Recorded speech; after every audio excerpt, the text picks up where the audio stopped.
ഇപ്പം 300-ലധികം വോട്ട് ഈ ബാങ്കിന്റെ നമ്പറിൽ ചേർത്തു എന്നുള്ളതാണ് മുസ്ലിം ലീഗ് അടക്കമുള്ള കക്ഷികൾ ആരോപിക്കുന്ന പ്രധാനപ്പെട്ട ആരോപണം. കോർപ്പറേഷന് പറ്റിയിട്ടുള്ള ജീവനക്കാർക്ക് പറ്റിയുള്ള ഒരു അബദ്ധമാണ്. 49 എന്ന നമ്പറിലാണ് ഇത് വരുന്നത്. ബാങ്ക് എടുക്കുന്നത് 8/1200 സംതിങ് നമ്പറിലായിരുന്നു ഇതിന്റെ. 8 വർഷം മുന്നെയാണ് ഈ ബാങ്ക് ഈ വാടകയ്ക്ക് എടുത്തിരുന്നത്.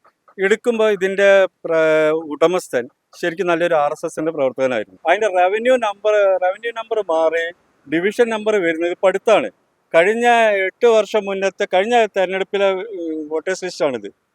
ഇതില് ഓരോ പേര് ഉൾപ്പെട്ടിട്ടുണ്ട്. ഈ കക്ഷികളതൊക്കെ നിങ്ങൾ പറഞ്ഞ കക്ഷികളെ പേരൊക്കെ ഉൾപ്പെട്ടിട്ടുള്ള ഇതിലാണ്. ഈ അന്ന് ഒരു വോട്ട് ചെയ്തതാണ് ഇതൊക്കെ. അതിൽ തന്നെ വോട്ട് ചെയ്തിട്ടുണ്ട്. അതിന് ശേഷമാണ് ഇത് വന്നിട്ടുള്ളത്. ഇതിൽ എല്ലാ രാഷ്ട്രീയ പാർട്ടിക്കാരും ഉണ്ട്. ഇത് എനിക്ക് തോന്നുന്നത് 49 എന്ന് വരുന്നത് വീട്ടു നമ്പർ ഇടുന്നിടത്ത് വന്ന ഉദ്യോഗസ്ഥന്മാർക്ക് വന്നിട്ടുള്ള ഒരു പാകപ്പിഴവാണ്.